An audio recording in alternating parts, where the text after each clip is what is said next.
Man, it's been one hell of a journey. If you know me on this channel up until this point, I've talked about a little game that I consider to be a masterpiece of all the Grand Theft Auto games, and that is GTA 4. And obviously, about almost a month ago now, I've talked about GTA 4, praised the hell out of it because I've replayed the game and now consider it one of the greatest games of all time and one of the greatest Grand Theft Auto games ever to come out in general. So, of course, because of how amazing GTA 4 was, I decided to play the expansion packs, two of them to be exact. The first of which I actually covered already a couple weeks ago now with The Lost and the Dam. And now, today, I wish to talk about the Ballad of Gay Tony. Yup, Ballad of Gay Tony. Finally got the chance to finish this game once for all after finally having free time to finish the rest of the story. And I gotta say, man, between playing the Ballad of Gay Tony and the Lost in the Dam, I think the Ballad of Gay Tony is a much stronger expansion pack compared to the Lost in the Dam.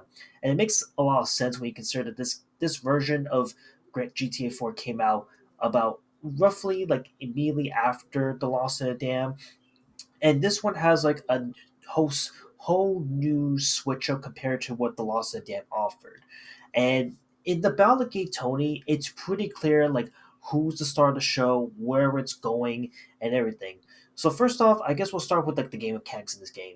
The game mechanics, just like what happened with the Lost in the Dam, is a lot more different, unique. In this game, you're gonna see a lot more supercars than you would if you played the regular GTA 4 games or Lost in the Dam. And in this one, you're under the realm of our newest main character, Luis Lopez. And he is someone who is simply trying to get by, but also simultaneously, like, if you fuck around with him, he's gonna fuck you up. And he works under the main protagonist himself, Tony Prince. And throughout this throughout this game, the Ballad of Gay Tony really dives into like some really cool characters that you really wouldn't expect to get invested in. But again, you just get invested in it so heavily, just like you did with The Lost in the Dam and of course GTA 4 itself.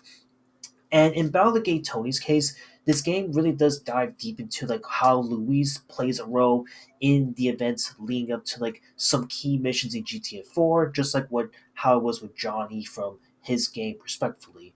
And I gotta say that like this game right here, out of the three versions of the game I've played up to this point, the Ballad of Gay Tony is like not only one of the most like holy shit, it's so out there and just like not giving a fuck.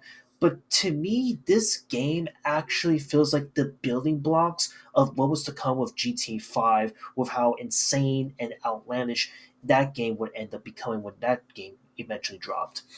And it makes sense with the amount of supercars you can do, the amount of crazy weapons. Again, the amount of weapons in this version of the game is outstanding. From a gold-plated SMG to a freaking a fucking machine gun of all things, a automatic shotgun that you can switch to like an automatic shotgun or explosive rounds, and then sticky bombs out of the wazoo. Which I actually had a normally when I play sticky bombs, I'm not really a huge fan of, but in the case of this, I was actually like really blown away by like the cool, different, unique mechanics you can use the sticky bombs. You just blow up a car, just blow up like a ton of enemies. And in this in this too, the story itself is also really good. It showcases like Luis's come up and to like where he grew up, his background, and how he has friends and connections. And Tony Prince, like honestly, I'm gonna be real with you here.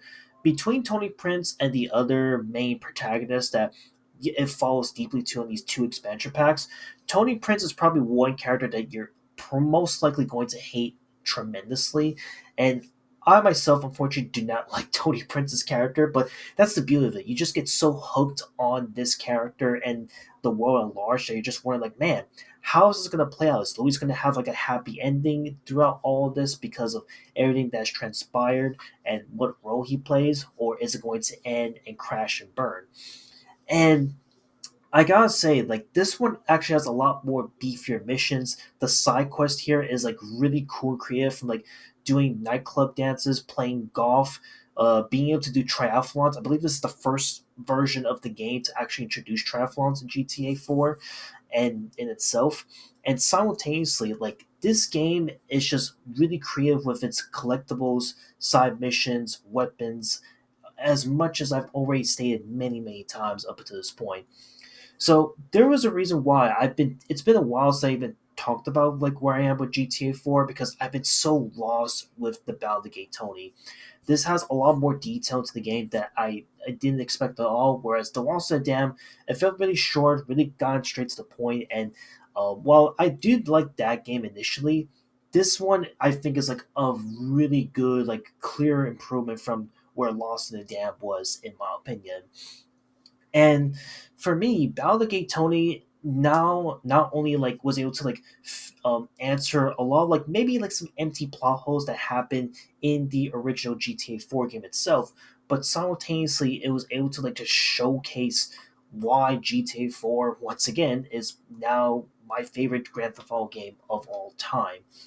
And look, there's a lot more I can say about GTA 4, the Ballad of Gay Tony, that I haven't said already, man. This game is absolutely incredible. It is a honestly, if this was dragged out just a little bit longer with the missions, this could have been its own solo game itself, honestly. But for it to be this short, just like it was with the Lost in the Dam, technically, they do give a lot with so little, in my view. And there's just so much you can do in this game, even after being the missions and the main story itself. So yeah, Baldur's Tony, really good game. I cannot recommend this enough. I cannot recommend GTA 4 enough. And that's it. Just wanted to simply talk about this once more, one more time, and I'll see you all in the next one when I maybe potentially play another GTA game and talk about it in the near future. But yeah, that's it. I'll see you on the next one. Later.